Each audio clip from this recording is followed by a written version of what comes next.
Olá, tudo bem com você? Hoje eu tenho a alegria de receber aqui no canal o pastor Davi Barbosa.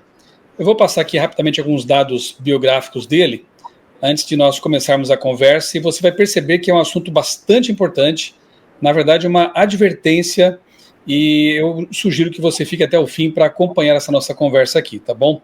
O pastor Davi Barbosa é líder de publicações e Espírito e Profecia, lá na Associação Sul Rio Grandense, que fica em Porto Alegre. Ele é formado em teologia pela Universidade Adventista del Plata, na Argentina, e dedica a vida à missão e ao Ministério da Colportagem, dedicou a vida, né, ao Ministério da Colportagem, ajudando a levar a mensagem da esperança e fé por meio da literatura cristã e do estudo das profecias, e continua envolvido com esse sagrado Ministério das Publicações. O pastor Davi é casado com a doutora Priscila Barbosa, pai de 5 filhos, e ele diz que, me contou, né, que ele encontra na família e no seu chamado pastoral a força e a inspiração para servir com amor e dedicação. Você pode perceber, então, que não é só um pastor que eu chamei aqui por estar preparado com relação ao assunto que vai tratar, mas também porque é um homem de Deus, alguém que tem se dedicado à causa de Deus e que está preocupado com um assunto muito sério e que, portanto, é alguém à altura, né, do desafio aqui, para tratar desse tema importante. Pastor Davi, antes de nós anunciarmos aqui o tema, além do que já está no título do vídeo, né, a sua saudação aqui para os nossos amigos do canal. Uma boa noite a todos, obrigado pelo privilégio de podermos estudar, esclarecer, fazer um breve estudo sobre um assunto muito pertinente, que é um assunto histórico, que eu acho de profunda relevância para a igreja.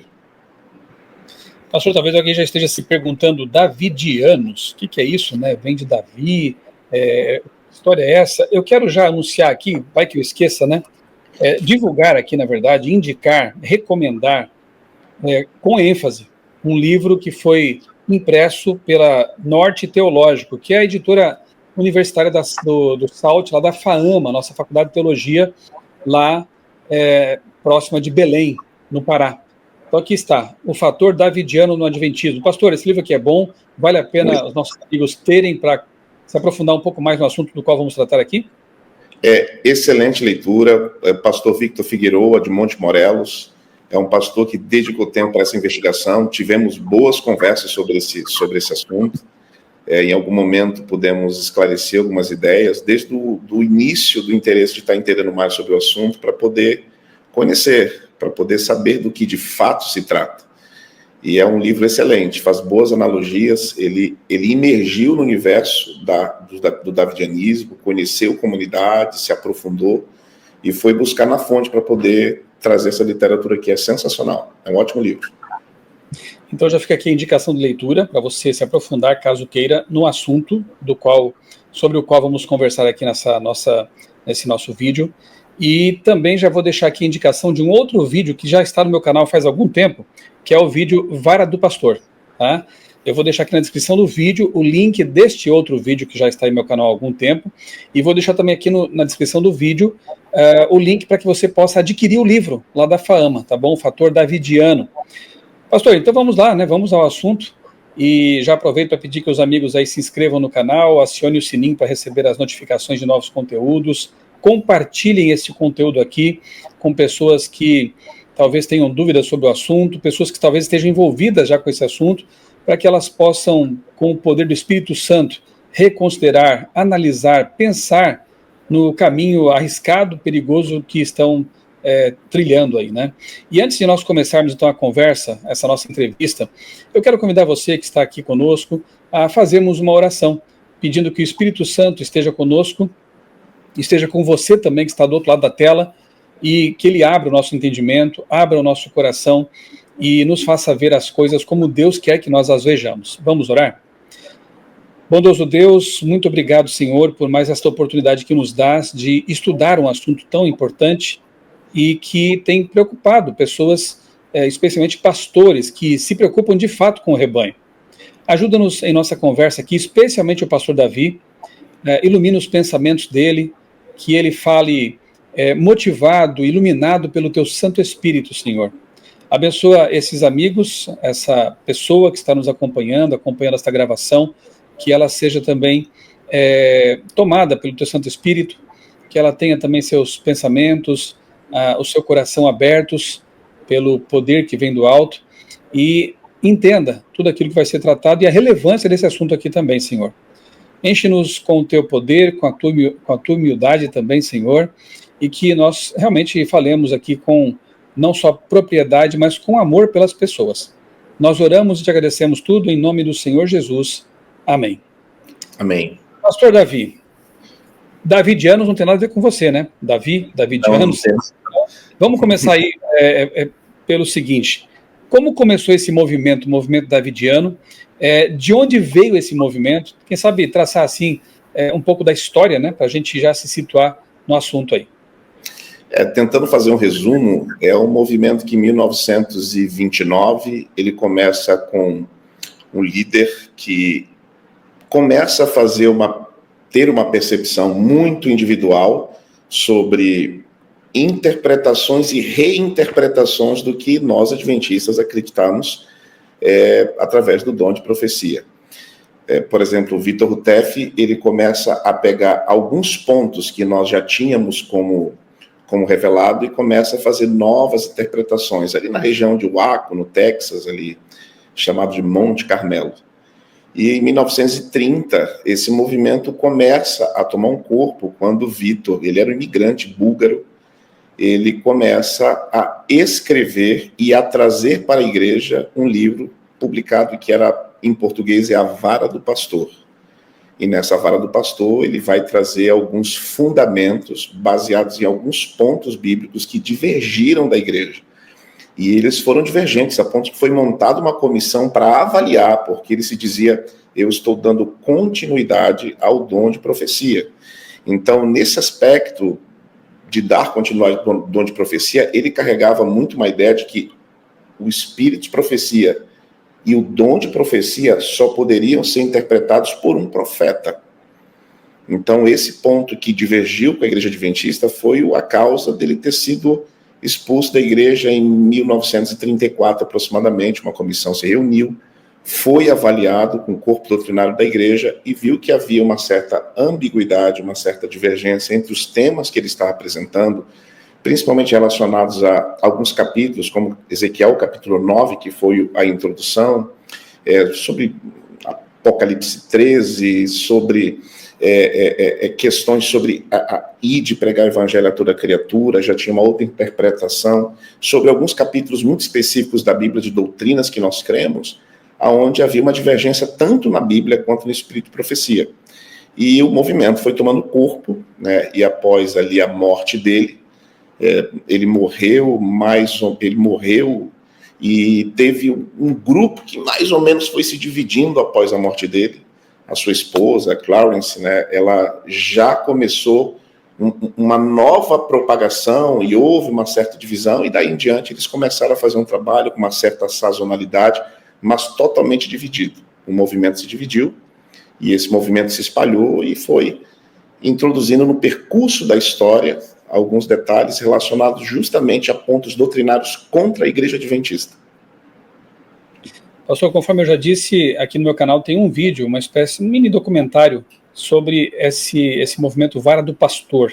Mas eu acho que vale a pena, quem sabe, explicar um pouquinho também para os nossos amigos. Explica um pouco melhor assim, quem são os davidianos e o que significa essa Vara do Pastor.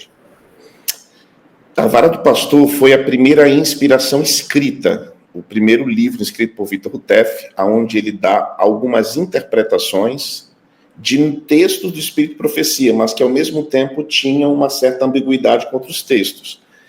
Davidianos, ele vem justamente da referência de Davi. O que eles consideram? É uma crença de que um grupo, de que Deus restauraria um reino davídico literal na terra antes da volta de Jesus no tempo do fim. Que seria restaurado, seria levantado um grupo davídico antes do tempo do fim para poder fazer uma obra no fim dos tempos, que eles se intitulam responsáveis por isso.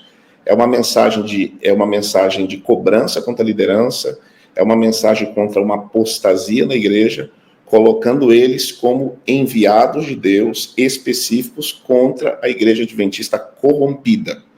Então essa mensagem vem desde o passado. e eles carregam essa ideia através dessa literatura, que é um livro, né?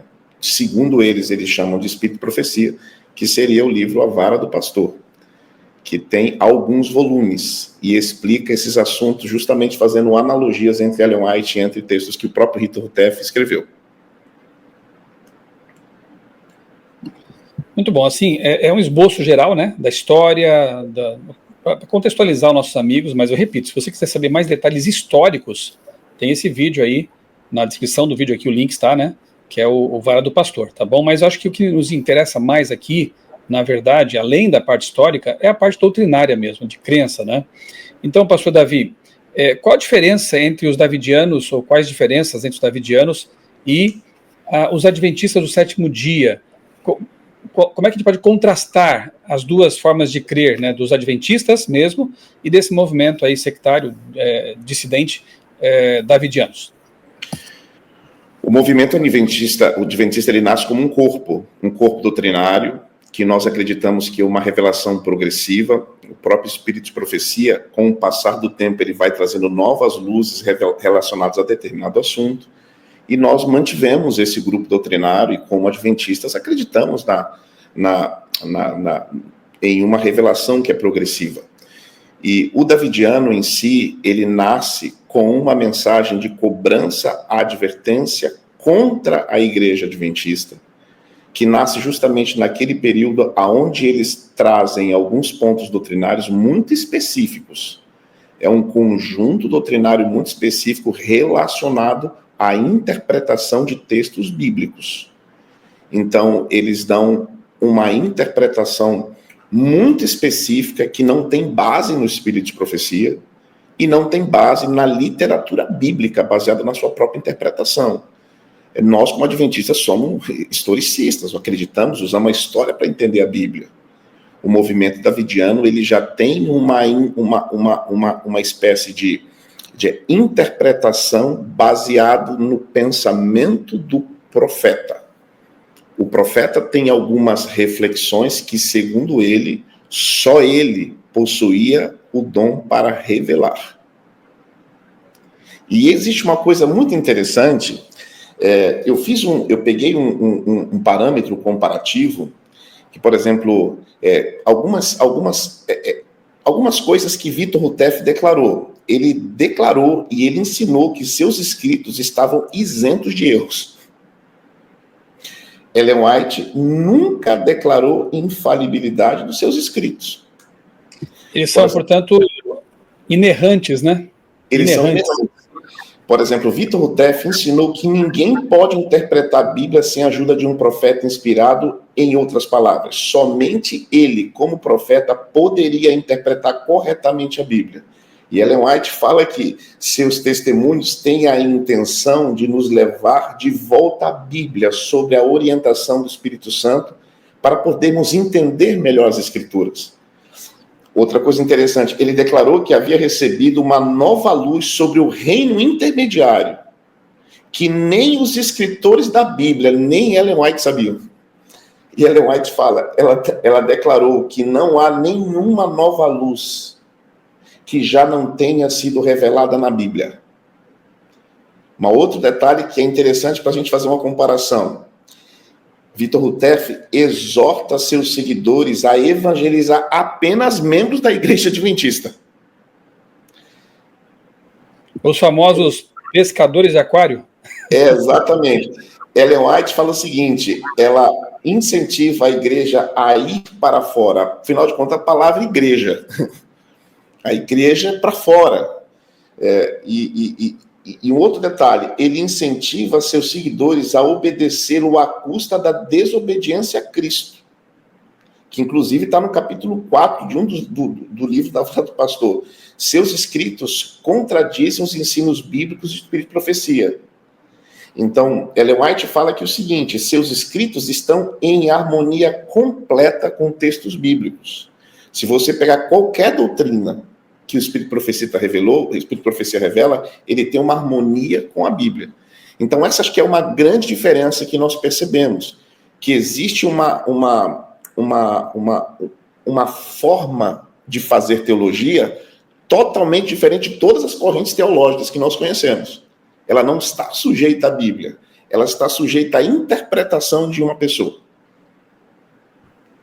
Pastor, em termos de doutrinas, assim, especificamente, que doutrinas deles, dos davidianos, que divergem da crença, das doutrinas da Igreja Adventista do Sétimo Dia? Quando nós pegamos todo o nosso corpo doutrinário, eles não trabalham basicamente uma afronta direta a todas as doutrinas, mas algumas em específico. Por exemplo, a doutrinas, quando você pega a doutrina de Deus, você pega a doutrina da palavra, você vê que eles trabalham muito minuciosamente essas doutrinas, dando pequenas distorções baseadas na interpretação específica do Vitor. Então, quando nós olhamos para o corpo de doutrinas da igreja, inclusive os davidianos, recentemente agora eu procurei fazer algumas entrevistas, pegar alguns que estavam fazendo essas correntes, porque de fato eles estão criando um corpo muito forte. Você percebe eles declarando que eles são adventistas. E eles não saíram da igreja. A diferença dele é que eles não podem se declarar publicamente que eles são davidianos.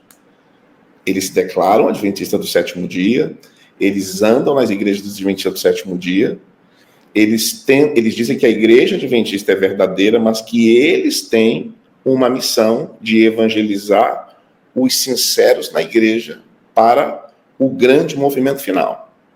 Então, é algo muito minucioso, porque se nós formos olhar para a interpretação, quando nós olhamos para alguns textos bíblicos específicos, você vai ver que existe uma diferença gritante entre aquilo que eu acredito, que nós, como adventistas, acreditamos segundo a inspiração bíblica, e aquilo que eles creem.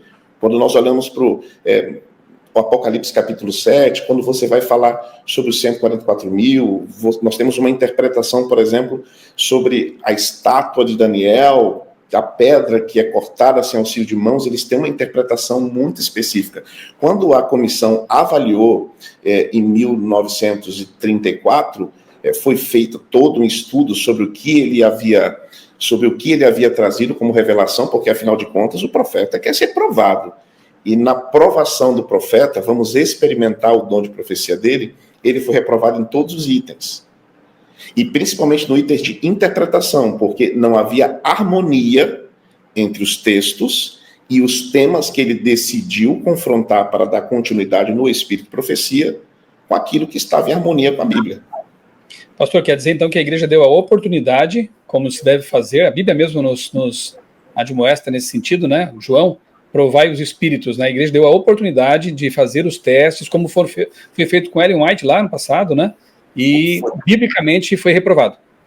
Foi reprovado. Por exemplo, fazendo uma investigação recente, no estado de Santa Catarina, agora, alguns anos atrás, houve um início de um movimento em uma determinada região. E a mesma situação foi oferecida para a pessoa que estava dando os estudos bíblicos. Ele chegou na igreja, fez uma repreensão forte contra a igreja adventista, e o pastor prontamente confrontou esse líder, que era um líder que veio do Haiti, é um representante do movimento, e ele foi colocado em uma comissão e diante da igreja para explicar. E como ele disse e se declarou literalmente que o que nós estamos crendo é apostasia errado, ele foi receber uma disciplina eclesiástica. Por quê? Porque o que ele estava ensinando não estava conforme aquilo que a gente crê.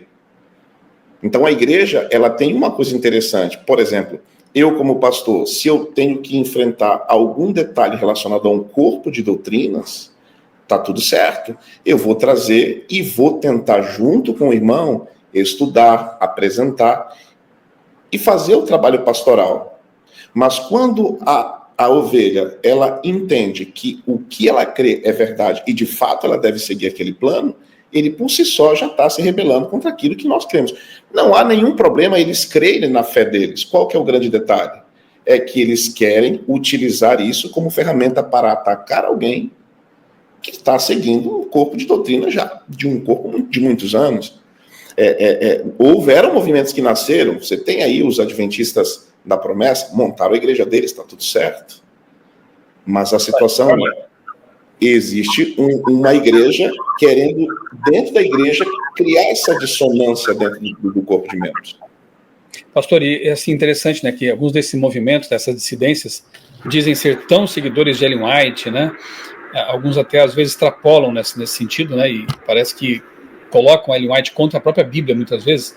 Mas quando Ellen White diz assim, ó, que se um membro da igreja tiver uma nova luz, e qual é a recomendação que ela dá para alguém que tem uma nova luz e quer apresentar esse assunto, né? Ela orienta que essa pessoa procure a liderança da igreja, as pessoas mais experientes, pastor, um ancião, pessoas assim alinhadas, né? Pessoas fiéis.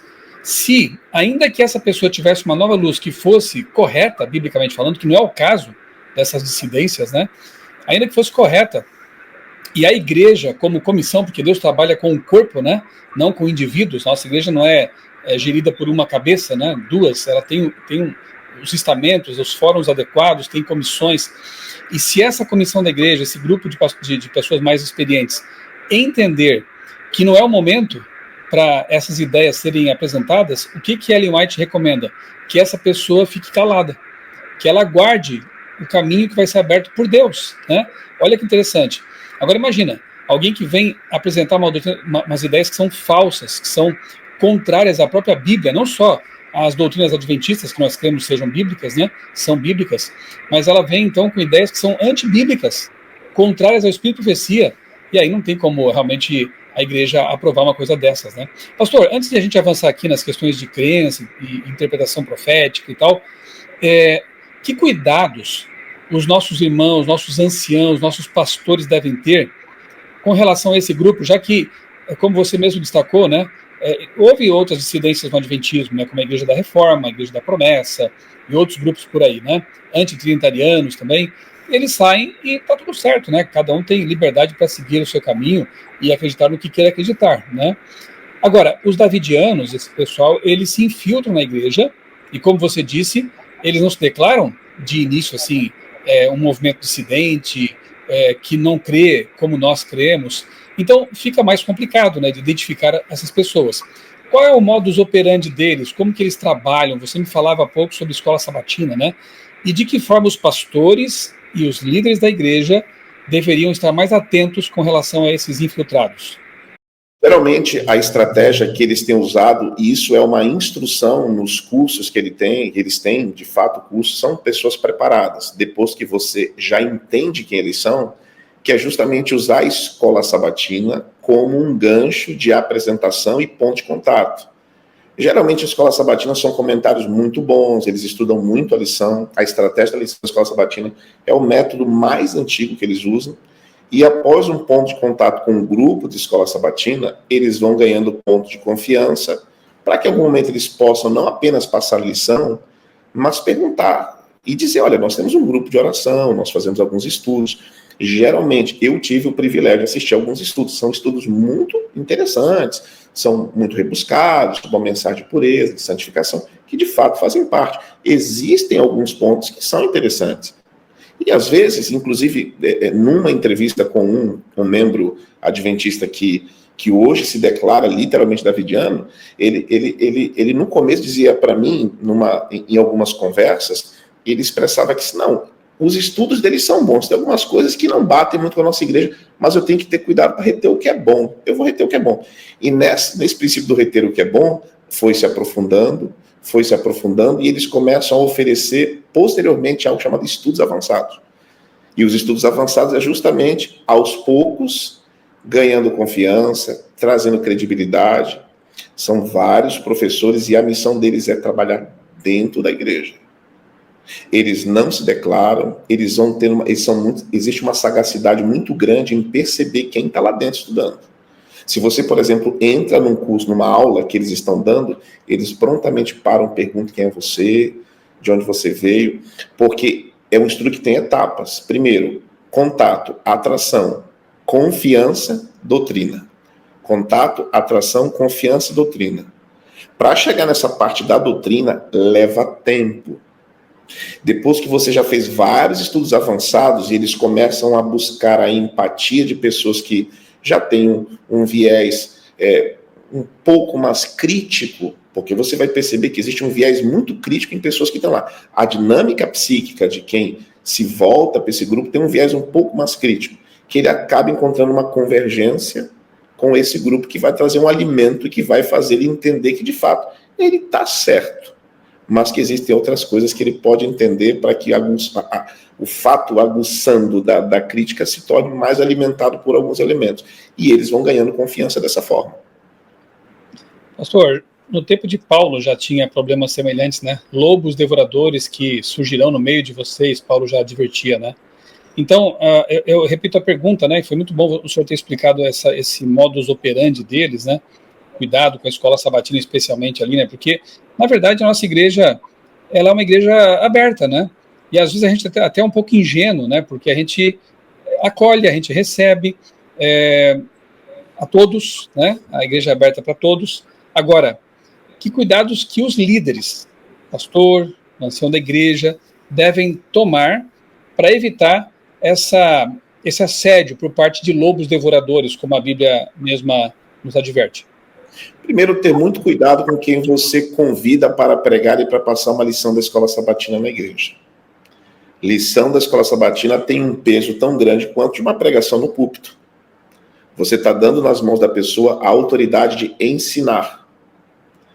Então, hoje, pastores, líderes, colegas, tomem muito cuidado quando você convida alguém de fora ou alguém diz, olha, eu estou trazendo alguém que eu conheço, alguém que é um grande pregador. É muito bom nós filtrarmos quem vem falar do nosso púlpito, quem vem falar nas nossas escolas sabatinas. Porque, por exemplo, recentemente agora, pastor Michel, olha que interessante, na região do NASP, dos nossos colégios, que a estratégia é trabalhar perto dos colégios, e a senhora White fala muito sobre a região dos colégios, onde muitas vezes nascem alguns desses movimentos. Eles estão, por exemplo, na região do NASP, oferecendo um curso sobre limpeza de fígado, ponto de contato, né? Recentemente agora veio um médico dos Estados Unidos para fazer um encontro de estudos avançados em Minas Gerais, todos se reuniram, fizeram um estudo, e eles vão, de maneira, através da saúde, dando uma interpretação futura. Olha, primeiro assim, vamos trabalhar um ponto que é positivo, que coisa boa, poxa, limpar o fígado, ótimo, água, comer, dormir bem, se alimentar, comer frutas, ter uma vida saudável, fazer exercício, sensacional. Isso é interessante, é pertinente, é um ponto de contato entre eu e você. Então, sempre vamos buscar um ponto de contato de afinidade para futuramente filtrar quais daqueles ali se identificam mais com a dinâmica psíquica que eles querem transmitir através da doutrina deles. Por isso, tem que filtrar. Muito cuidado. Conhecer bem seu rebanho, né? Interessante, né? Porque o inimigo sabe que esses métodos dão certo. Tanto é que a gente usa a mensagem de saúde como um elemento, né, para fazer pontes entre as pessoas, mas usamos isso para evangelizar o mundo, né?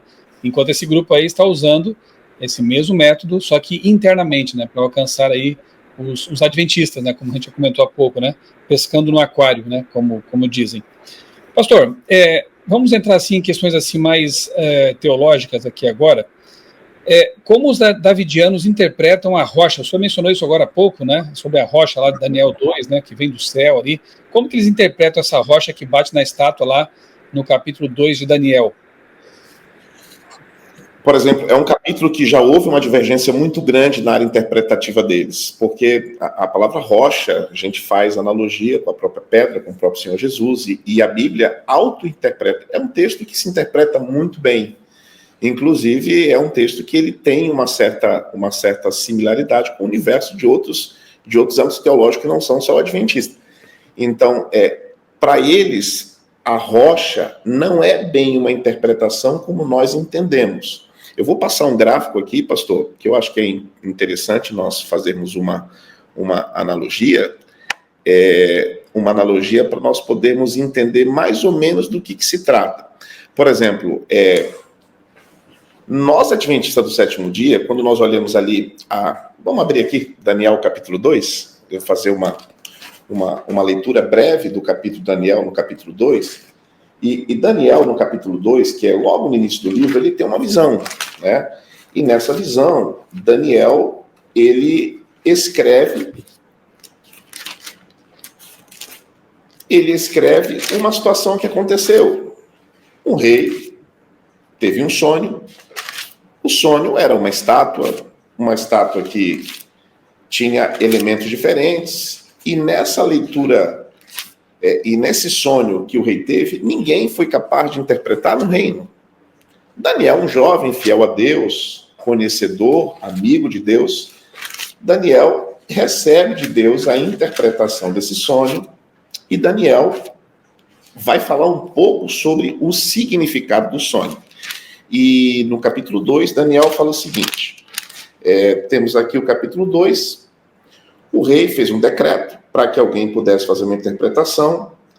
Então, Daniel, ele foi lá e deu uma interpretação. Na interpretação e no sonho do rei, Daniel ele faz uma explicação muito clara sobre o capítulo. Então, ele fala sobre, você sonhou com uma estátua, era uma estátua grande, ele vai dar interpretação para o rei. Então, dentro do texto, ele fala, aqui no capítulo 2, tu, ó rei, estavas vendo, e eis que aqui uma grande estátua, capítulo 2, verso 31, que era grande e cujo esplendor era excelente, estava em pé diante de ti, e a sua vista era terrível. A cabeça daquela estátua era de ouro fino, seu peito e braço de prata, seu ventre e coxas de cobre, as pernas de ferro, e os seus pés em parte de ferro, em parte de barro. Estava vendo isso quando uma pedra foi cortada sem mão, ou sem auxílio de mão, feriu a estátua nos pés, e o pé de ferro e barro, e os esmiuçou. Então, foi juntamente esmiuçado ferro, barro, cobre, a prata, o ouro, os quais se fizeram como a pragana, e que ele tal, e derrubou e tal, e levou a estátua, e a estátua foi ao chão. Então, ele dá uma interpretação de um tema, né? E nessa interpretação, nessa leitura que ele apresenta para o rei, ele chega para o rei, faz toda uma interpretação muito clara. A Bíblia, o Espírito e a Profecia apresentam que essa rocha, cortada sem auxílio de mãos, ela é o estabelecimento de um reino, e é muito interessante que é um reino extraterrestre, vamos dizer assim, porque é um reino de fora. A solução para aquele mundo, para esse metal precioso que vem depreciando até o metal menos precioso, é uma rocha que bate no pé e destrói toda uma estrutura histórica, apresentando o reino de Deus, a volta de Cristo. Para eles é diferente. Por exemplo, o elemento, a pedra, para nós adventistas, ela é o reino de Deus estabelecido na volta de Jesus. Para os davidianos, ela é um reino literal, davídico, restaurado antes da volta de Jesus. Ou seja, eles estão aplicados a eles. Eles fazem parte, eles são essa rocha que, antes da volta de Cristo, chegarão para fazer um trabalho muito importante, muito profundo, sobre a volta do Senhor. Por exemplo, no momento da destruição da rocha, nós, adventistas, entendemos que é a segunda vinda de Jesus, certo? Para o davidiano, antes da segunda vinda, com o juízo dentro da igreja, para eles antes da segunda vinda de Cristo, eles são levantados como um juízo que vai ser feito dentro da igreja adventista.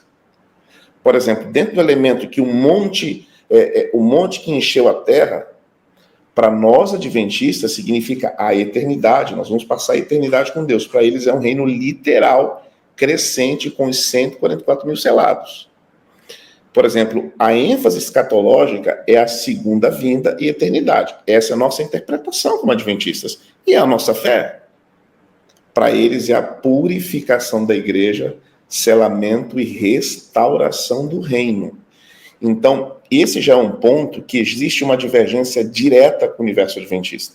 Por quê? Porque para nós, a volta de Cristo, ela é apresentada pela primeira vez, assim, de uma maneira muito interessante, dentro do quadro profético, que você olha tanto para Daniel, quanto ele vai se abraçar com a linha do Apocalipse, apresenta a rocha como a volta de Jesus. Só que, de maneira muito interessante, eles vão mostrando que existe um exclusivismo, onde eles, segundo uma interpretação do próprio Victor Rutef, onde eles passarão a fazer um juízo diante da igreja. Isso é extremamente perigoso, porque você está colocando o homem no lugar da volta do Senhor.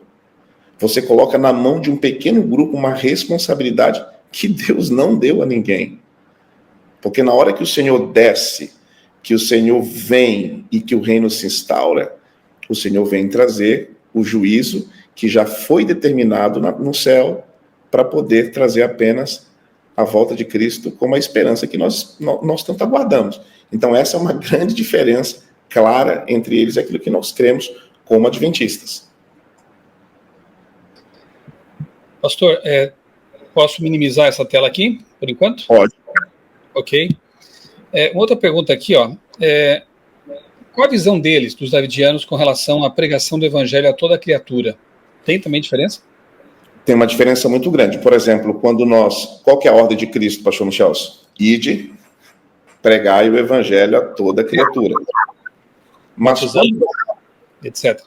Quando você vai para Mateus capítulo 7, em Mateus capítulo 7, você vai perceber uma pregação que Jesus fez para quem? Para a casa de Israel.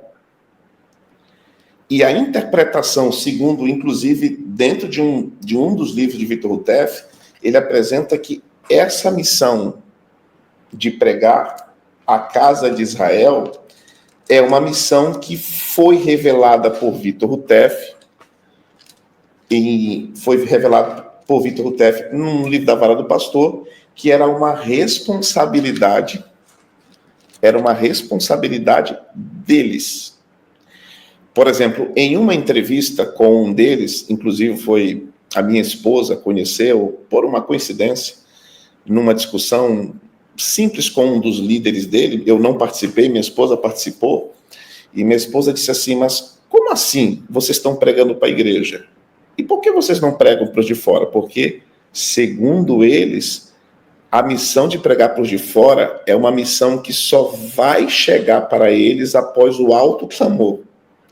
Que, no momento, a missão deles é salvar dentro da igreja adventista os últimos que são considerados por eles os sinceros, aqueles que receberam de Deus o juízo e aceitaram. E tem um detalhe, se eu como pastor, se você, pastor Michelson, como pastor, não aceita a mensagem do selamento, você está perdido.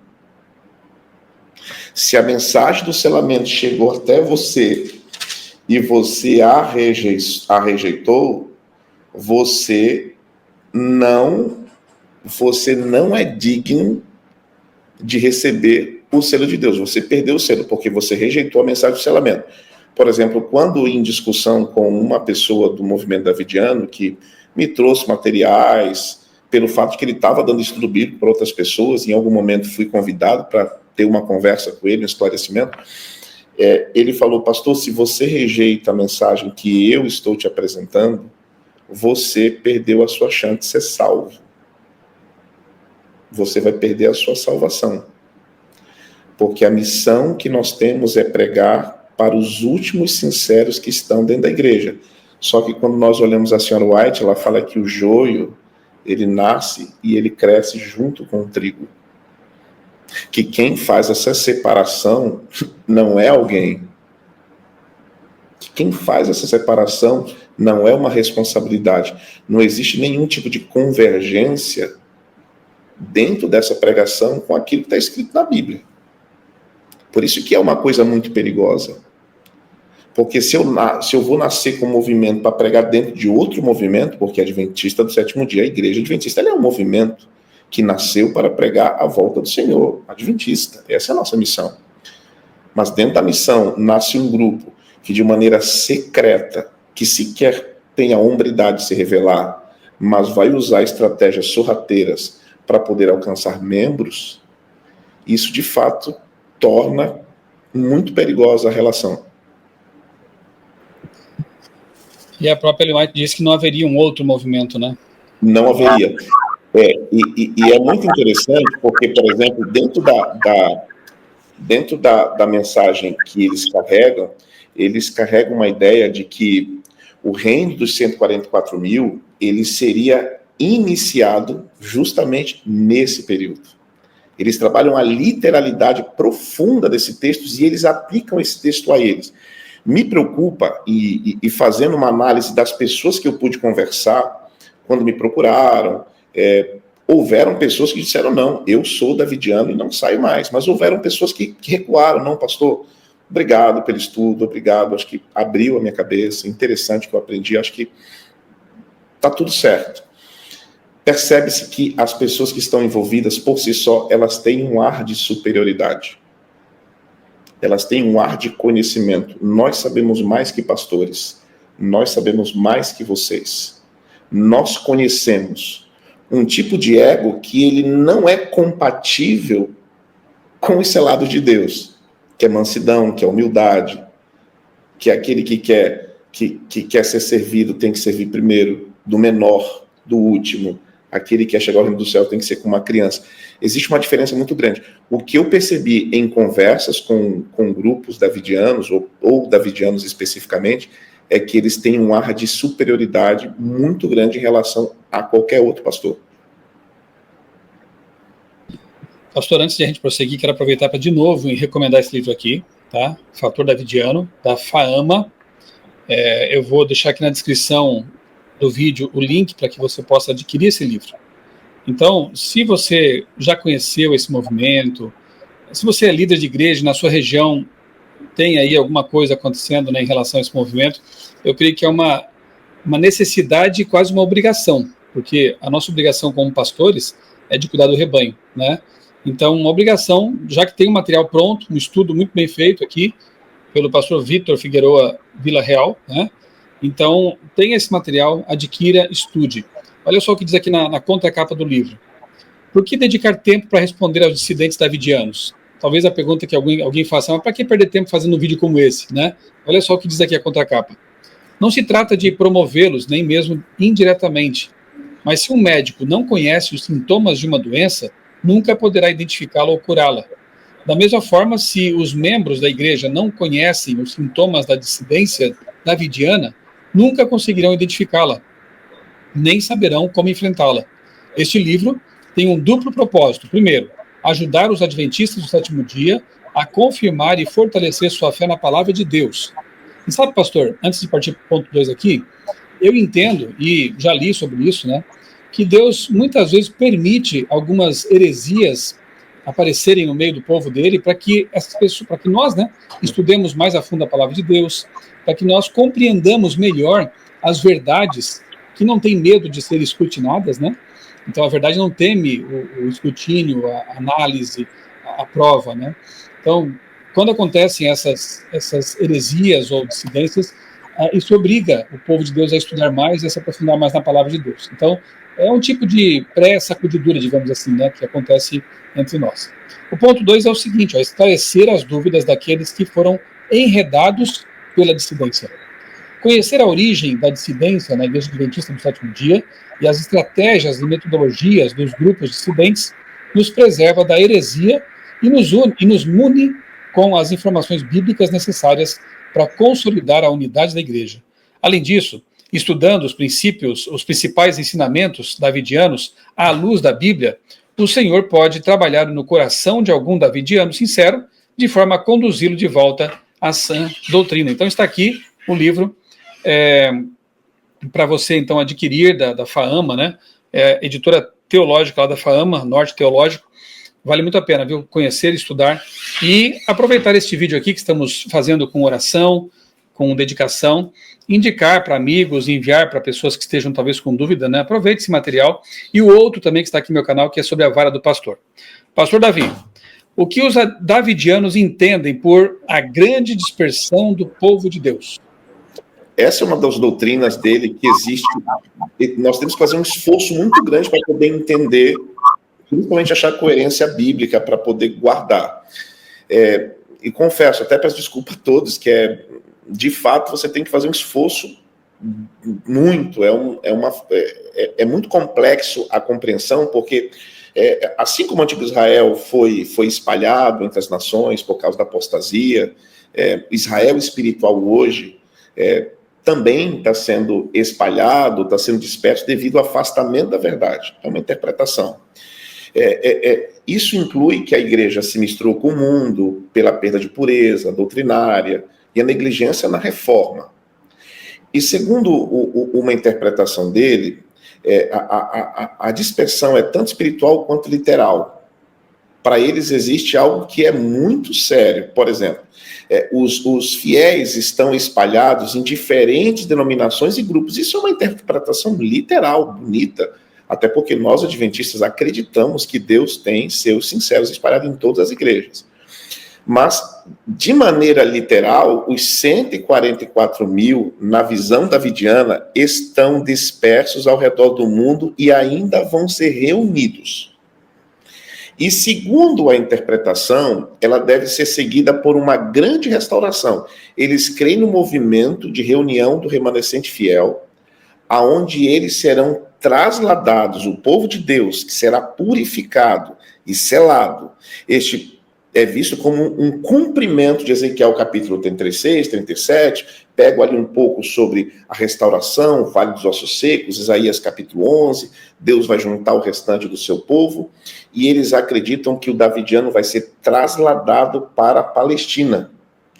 E é interessante que nesse traslado, uma das perguntas que nós chegamos a fazer, eu perguntei, mas ele vai ser trasladado como? Eles disseram, nós não sabemos, mas nós seremos trasladados até a Palestina para que Deus faça e nós recebamos o poder, que será o grande poder, o grande poder para então cumprir a missão final. Eles acreditam que foram chamados por Deus para iniciar um processo de trabalho e chamar os dispersos para o verdadeiro juízo. E a mensagem da Vara do Pastor seria chamada de reunião e reforma. Um encontro de reforma, aonde eles seriam reunidos para dar o grande recado final, que seria o alto clamor. Eu tenho uma outra, eu vou apresentar aqui um detalhezinho interessante, que é interessante. Nós temos uma percepção. Por exemplo, eles creem que eles serão trasladados, literalmente, 144 mil serão o remanescente fiel que será trasladado para onde? Para a Palestina antiga, para a antiga Canaã, em cumprimento literal de profecias. Ou seja, ele mexe com o aspecto histórico e traz uma literalidade para um texto bíblico. Quando? Antes da volta de Jesus, após a purificação da igreja. A igreja, antes de ser purificada, eles vão ser levados. Por quê? Para estabelecer o reino visível de Deus e ser luz ao mundo. Aí sim o mundo vai receber uma pregação. É o céu? Não. É o reino literal na terra antes da segunda vinda de Cristo. Então, existe uma interpretação que existe um reino literal que vai ser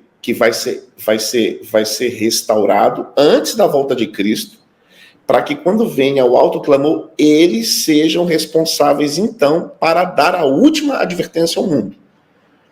O sai dela, povo meu, a última pregação, que a igreja não vai estar pronta, a não ser o grupo que foi trasladado.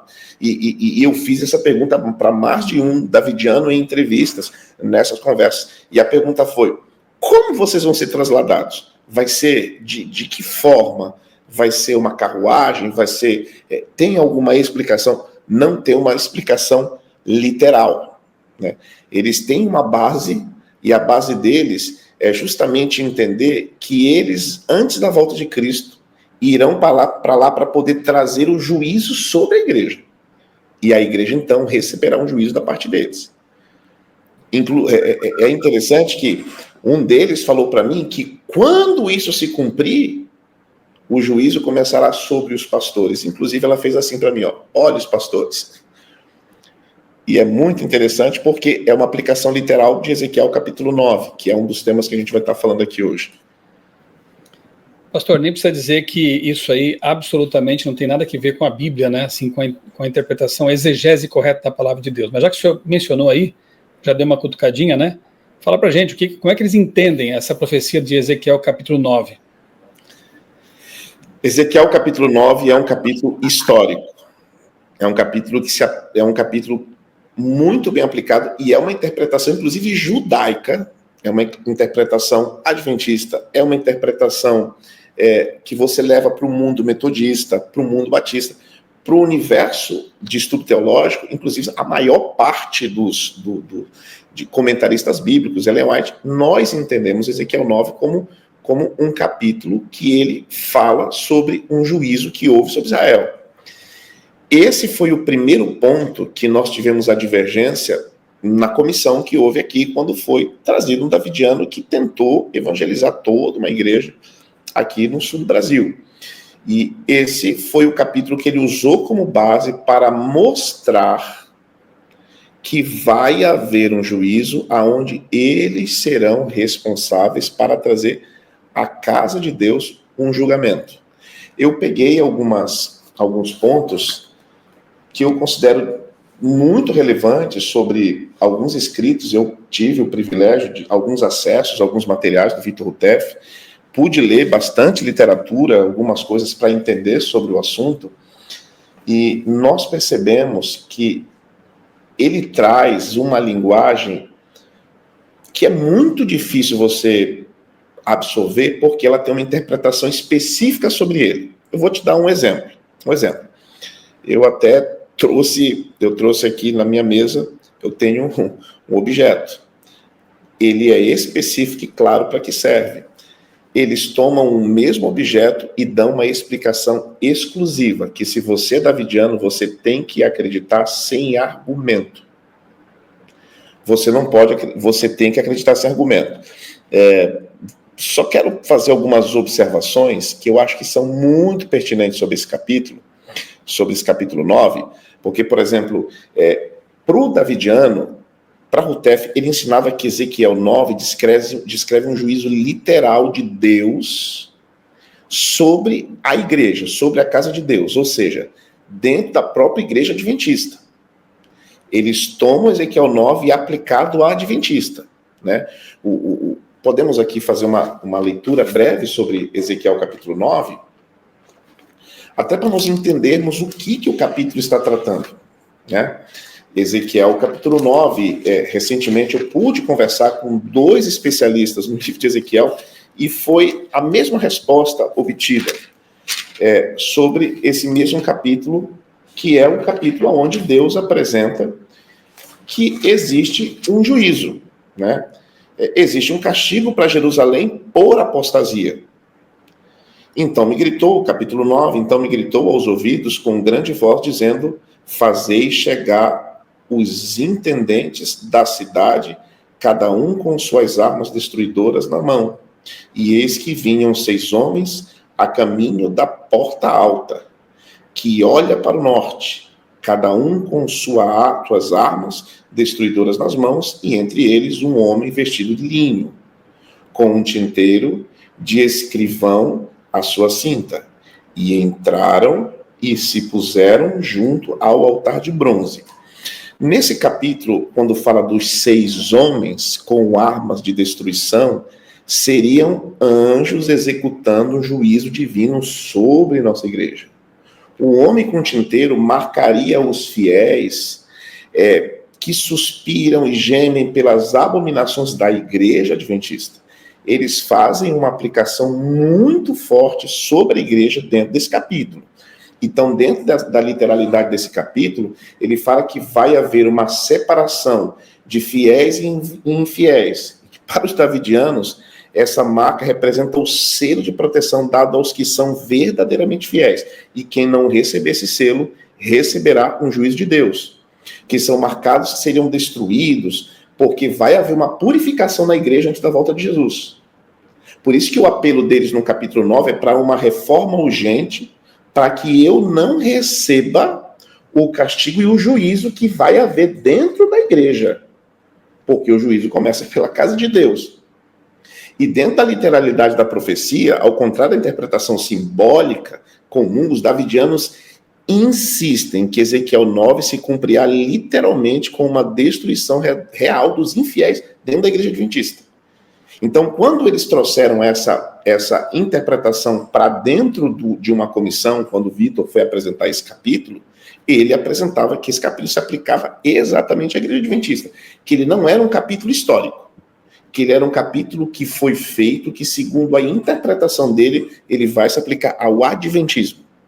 Que o adventista, que os pastores adventistas, que nós seríamos, nós receberemos um juízo violento de Deus por parte daqueles que receberam a missão de julgar. No caso, o movimento davidiano e a literalidade dos 144 mil. Tem um comparativo interessante, pastor, para nós fazermos aqui, aonde eu tentei colocar alguns detalhes para nós vermos aqui alguns elementos. Por exemplo, ficou uma letra um pouquinho menor, mas tipo de interpretação.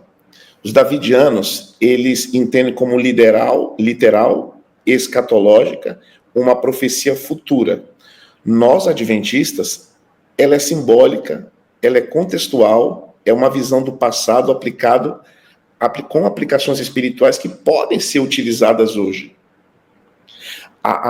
Por exemplo, o alvo principal do juízo, segundo os davidianos, é a própria igreja adventista do sétimo dia, que existe uma profecia na Bíblia toda que se aplica só ao adventismo, que é um juízo sobre a igreja. Nós, adventistas, acreditamos que o antigo Israel, nos dias de Ezequiel, com uma aplicação espiritual ao tempo do fim. Por exemplo, o homem com tinteiro de escrita, para eles é um anjo literal que seria os fiéis para livrá-los da destruição. Eles serão livrados de uma destruição. Para nós, ele representa o selamento espiritual dos fiéis, né? Em paralelo com Apocalipse 7, como é apresentado os dois capítulos nesse aspecto. Por exemplo, 6 homens com as armas. Para eles, os anjos executores que matarão infiéis dentro da própria igreja adventista. Para nós adventistas, eles representam o juízo divino, de forma simbólica, porque, afinal de contas, nós estamos sendo julgados. Eu estou sendo julgado, nós seremos julgados. Por exemplo, tipo de selamento.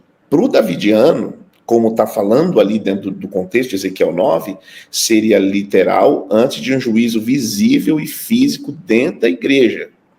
Repito, é um juízo físico, literal dentro da igreja. Dentro da interpretação adventista, seria espiritual, envolvendo fidelidade a Deus e obediência à sua vontade e aos seus mandamentos. Mas qual é a finalidade da profecia? Para eles, é uma purificação literal na igreja adventista antes do fim. E para nós adventistas, é um alerta sobre o juízo e um apelo à fidelidade. É Deus dizendo, meus amados, eu apelo que vocês sejam fiéis, que vocês não repitam os erros de Israel, que vocês aprendam, que vocês cresçam e que vocês possam amar a Deus e se arrependerem. Por exemplo, aplicação sobre o tempo do fim. Sim, como um evento futuro e literal que começa dentro da própria igreja. Se aplica ao tempo do fim, para nós também se aplica ao tempo do fim, mas como parte do selamento espiritual e do juízo final, mas não literal, como os davidianos afirmam. E qual é a posição da liderança adventista?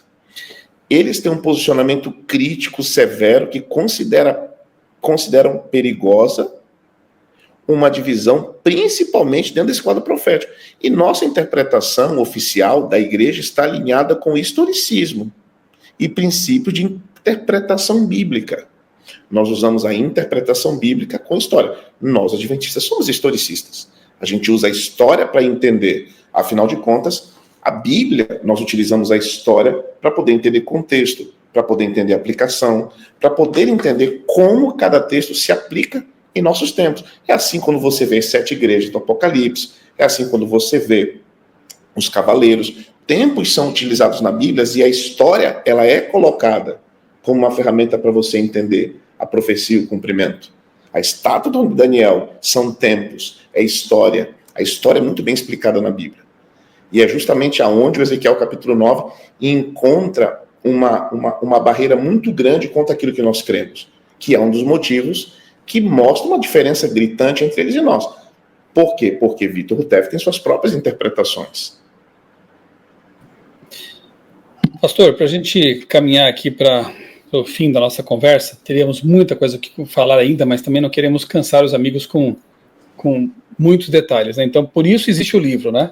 Fator Davidiano, para quem quiser aprofundar realmente e se preparar para enfrentar esses lobos devoradores, tem esse material aqui, graças a Deus, já produzido pela nossa igreja, né?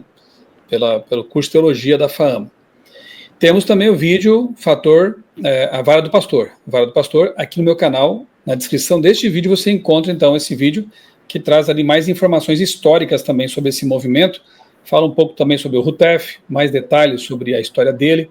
Houve também rachas, né, no movimento ali, enfim, uma série de confusões, né, que são tratadas nesse outro vídeo. Mas, pastor, acho que precisamos tratar de um ponto que geralmente, invariavelmente, chega nele, né? Como que os davidianos entendem a questão dos dízimos? Qual é a posição deles com relação a esse assunto, que é bíblico, né? Mas como eles veem isso? Recentemente, coincidentemente, eu tive o privilégio de receber um questionamento de um deles, me falando e me questionando. Pastor, eu não quis fechar a porta para poder arrazoar com esses irmãos, com alguns deles que estavam nessa linha tênue de estudar ou não estudar, mas me questionando. Eles me perguntaram sobre dízimo. E dentro da interpretação que fora feita, eles trouxeram o texto mais conhecido, onde nós utilizamos no Antigo Testamento, que fala sobre Malaquias, né, no final do livro, capítulo 3 de Malaquias, o último livro ali, nós percebemos uma ordenança. E Deus fala sobre a casa do Senhor, sobre o tesouro de Deus, aonde Deus dá uma orientação. E trazer a casa do tesouro, trazer a casa do Senhor, os teus dízimos, as tuas ofertas, que era um costume.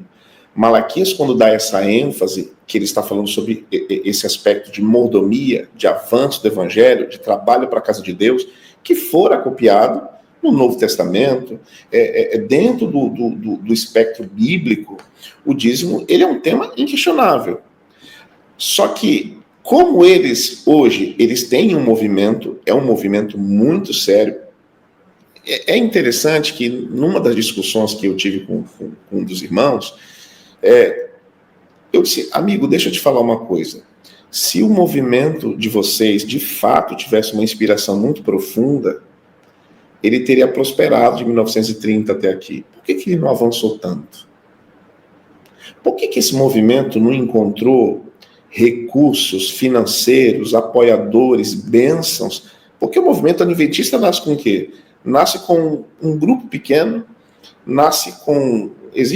É comovente a senhora White falando que ela tinha uma concordância bíblica pequena, alguns papéis para poder escrever, e de um pequeno movimento Deus prosperou a tal ponto de uma igreja toda no mundo nascer no evangelho pregado.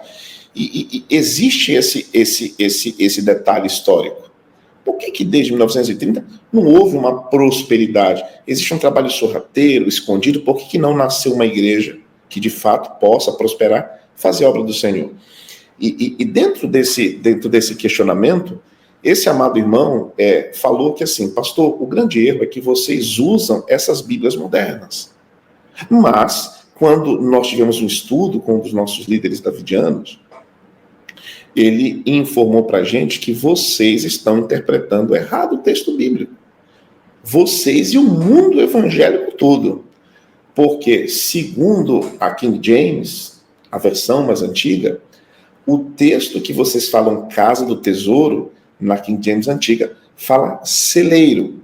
E que nós devemos levar os nossos recursos para o celeiro aonde nós estamos sendo alimentados. E que onde nós estamos sendo alimentados hoje, porque a igreja, nós vamos à igreja, mas onde nós temos alimento sólido de verdade, são com os estudos bíblicos. Então, Para eles, o dízimo, isso é depois de você passar muito tempo já participando de alguns estudos avançados, de conferências, e você vai receber essa instrução de que o dízimo tem que ser entregue para eles e não ter sido entregue mais para a igreja. Vou fazer uma leitura aqui interessante. Eu peguei o contato e tentei um diálogo, eu tentei uma conversa com um dos líderes davidianos. E nessas conversas que eu tive com ele, quando uma pessoa próxima me falou um pouco sobre a situação de dízimos, de oferta, eu fiz um questionamento. O interessante é que eles nunca me respondem. Mas eu escrevo, olha, eu queria que você me dissesse, segundo a Bíblia, segundo o Espírito de Profecia, a autoridade que você tem para interpretar Malaquias como celeiro e que é um alimento que tem que ser dado, que o membro deve alimentar o lugar aonde ele está sendo cuidado. Mensagem primeira minha que eu enviei. Amigo, por favor, você poderia me explicar com cuidado, com textos, para eu entender um pouco sobre a sua interpretação de dízimos e ofertas? Alguns membros do seu grupo me informaram que vocês hoje estão pedindo dízimos e ofertas depois de 2 anos estudando com eles. Chegou o momento deles dividirem dízimos e ofertas, inclusive incentivando a venderem imóveis, a venderem propriedades e entregarem como dízimo para avanço. Só que esse irmão entendeu uma coisa estranha, porque o irmão disse que o outro líder, que também dava alguns dos estudos, fez o mesmo pedido. E quando um dos líderes entendeu que o outro pediu, publicamente, eles começaram a divergir entre eles, porque não há unidade. Não existe uma unidade clara. Não existe uma organização. Então, a interpretação deles é totalmente de interesse pessoal. Totalmente de interesse pessoal. Porque se de fato houvesse clareza, como a Bíblia é muito clara, eu teria muito prazer, pastor Michelson, de convidá-los para estudar a Bíblia juntos. De tomar a luz do Espírito de Profecia e poder entender o que a senhora White fala e o que eles falam. Dentro do livro do pastor Victor Figueroa, ele dedicou um tempo para poder fazer quadros entre o que Victor Rutef fala e que Ellen White fala. E você vai ver que existe uma ambiguidade muito grande.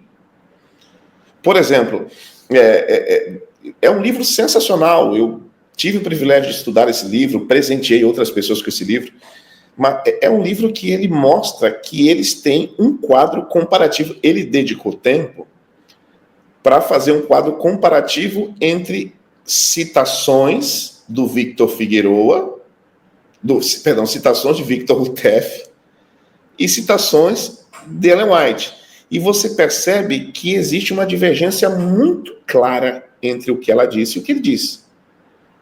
Inclusive, eles fazem reinterpretações do que ela interpretou. Então, é interessante nós percebermos que,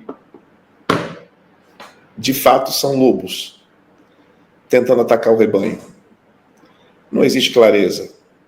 Não me convidaram para estudar, não me permitiram participar de um estudo, não nos trouxeram alguma luz. A igreja, até hoje, está disposta a ouvi-los. Caso eles tenham interesse de participar, o SALT, o NASP, o IAP, nós estamos dispostos a estudar, só que eles não querem estudar. Eu vou contar uma observação, pastor, um testemunho, creio que foi em meados do início do ano passado, um outro pastor, que é presidente de uma das associações, que disciplinou um desses irmãos, eles estavam fazendo o primeiro encontro deles numa cidade de Minas, com um grupo grande de pessoas, e pessoas muito próximas a mim estavam nessa reunião. E eu liguei algumas vezes e perguntei, eu gostaria de conversar com o líder de vocês, é melhor por respeito não dizer nomes, conversar com o líder de vocês, porque eu estou aqui com o pastor que fez a comissão que disciplinou os irmãos. E nós gostaríamos de explicar o porquê que ele foi disciplinado, para vocês entenderem que vocês estão estudando com alguém que não tem autoridade para poder ensinar. E se ele tiver um corpo de doutrinas que ele gostaria de trazer, nós temos aqui o prazer de estudar juntos. O que a gente está fazendo hoje aqui é tentar estudar com vocês. E esse irmão, que era um dos líderes dele, disse, não posso conversar com eles, porque eles vieram com armas para atacar, eles não vieram com os frutos do amor. E ele não conseguiu nos atender. Porque, de fato, se trata de pessoas que vão trabalhar para ferir pessoas que, às vezes, estão fragilizadas, estão no momento às vezes, desafiador, estão, às vezes, passando por alguma fase muito complexa, para poder introduzir e trazer o seu evangelismo, que não é adventista do sétimo dia.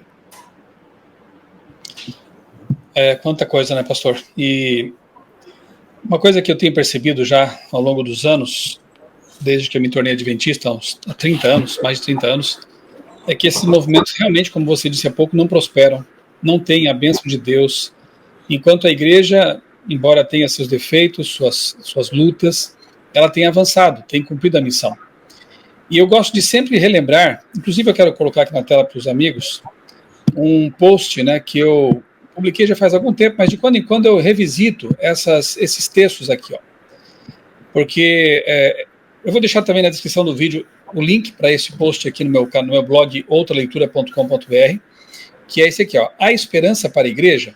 Eu não vou ler todo o texto que eu escrevi aqui, é uma reflexão, eu vou ler apenas as citações de Ellen White que eu coloco aqui logo abaixo do que eu escrevi.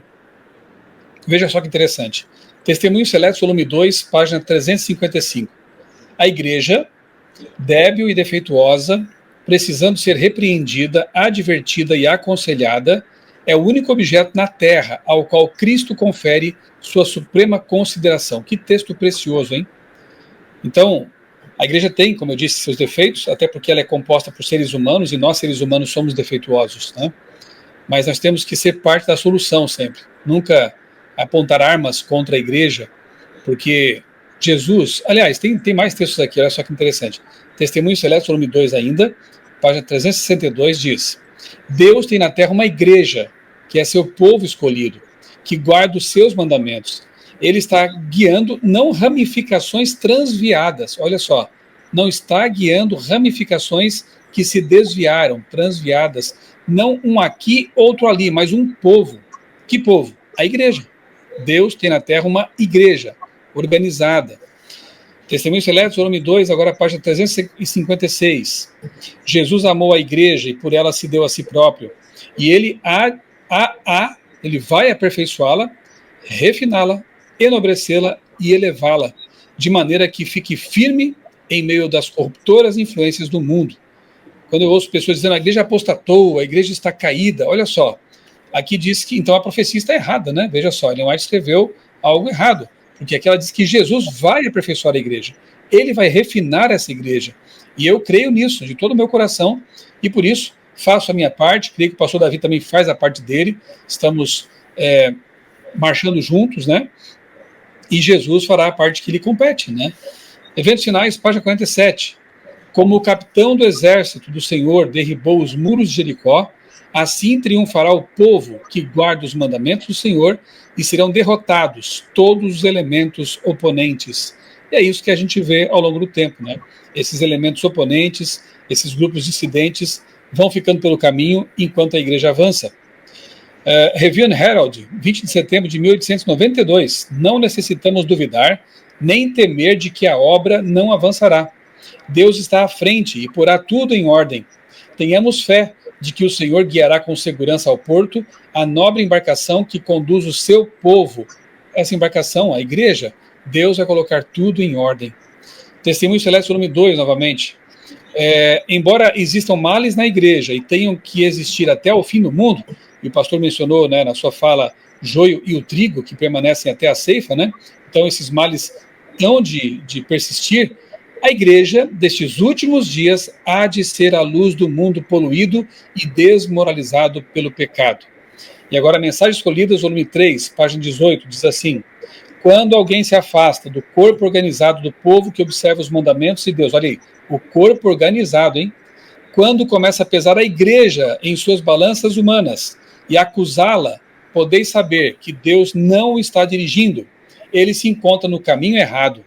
Então, se essas pessoas dizem seguir realmente o Espírito de Profecia, deveriam atentar para essas palavras, em que Deus garante que ele tem uma igreja organizada na terra, que embora ela tenha seus defeitos, tenha suas lutas, ele está conduzindo esta igreja, e ela vai chegar ao porto final, independentemente das críticas internas, externas, das perseguições, e para mim isso é motivo de até alento, quando eu vejo essas perseguições, tantos canais na internet aí que estão criticando a igreja, de ex-adventistas, de não adventistas, de movimentos dissidentes, porque o que diz Apocalipse 12 ali, né?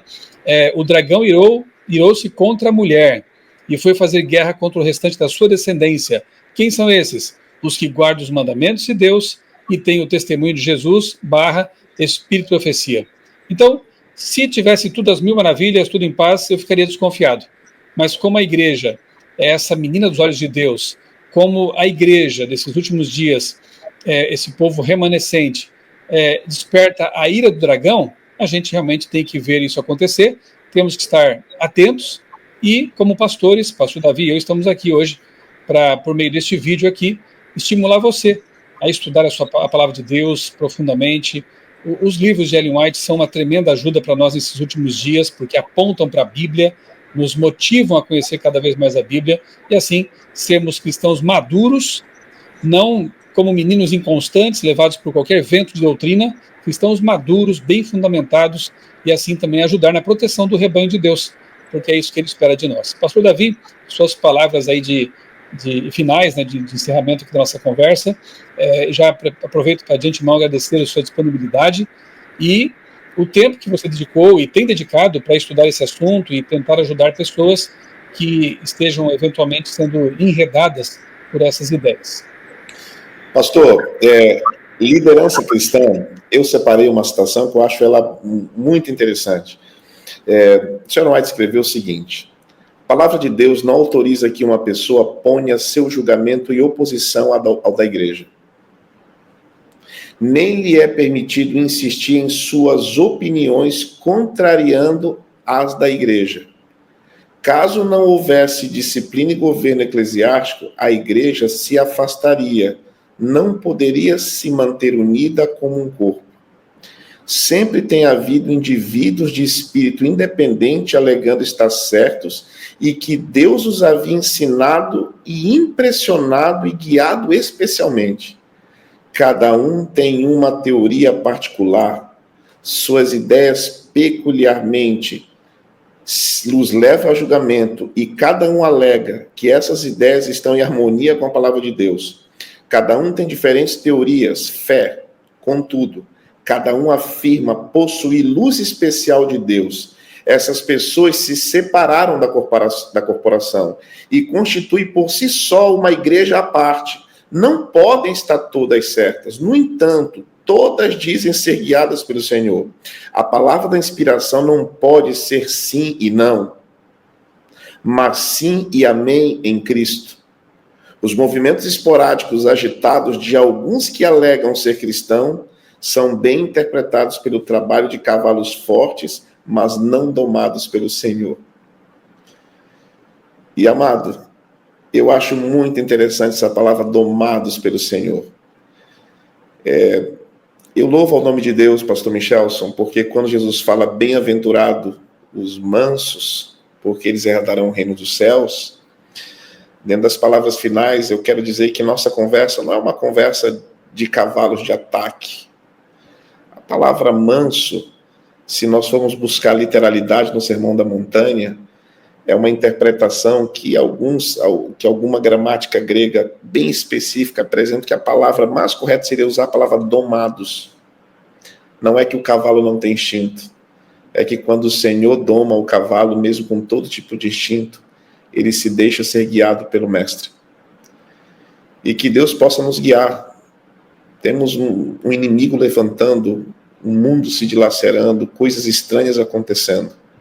Nós precisamos manter a unidade. Precisamos proteger a nossa igreja. O Senhor está voltando. E isso, de fato, é a melhor novidade na qual nós devemos nos apegar. Cada um examine a si mesmo. Deus não me deu, pastor. Deus não deu a você o poder de julgar o próximo, porque nós estamos sentados no banco dos réus. Nós estamos sendo julgados. E eu peço que Deus nos dê sabedoria e discernimento para continuar essa jornada. Amém, amém, pastor. O inimigo sabe que dividindo ele conquista, né? Ele enfraquece. Então, a gente passou recentemente no Revivados por Sua Palavra pelas cartas de Paulo. Como Paulo ele enfatiza a unidade na igreja. Jesus orou pela unidade lá em João 17, para que todos, né, sejamos um, porque assim nós temos mais força, vamos mais longe e terminaremos logo a obra da pregação do evangelho em todo o mundo. Então, vamos lutar realmente, orar pela unidade da igreja, para que, como um corpo, como um exército, possamos concluir essa obra. Jesus precisa voltar. E não podemos perder nosso tempo assim com essas questões de menos importância. O inimigo quer que a gente faça isso, percamos o nosso tempo, né? E precisamos realmente lutar, orar, para que sejamos um povo unido, em amor, em propósito, em missão e em crença, para que consigamos realmente iluminar esse planeta. Pastor Davi, mais uma vez, obrigado. Deus continue te abençoando, seu ministério, sua família, e continuemos orando, né, por essas pessoas que têm sido assediadas e que o inimigo tem tentado tirar, né, do rebanho de Deus. Vamos orar por eles e fazer o nosso melhor sempre pela igreja de Deus. Um abraço para você que nos acompanhou até aqui. Deus abençoe grandemente a sua vida e também a sua família.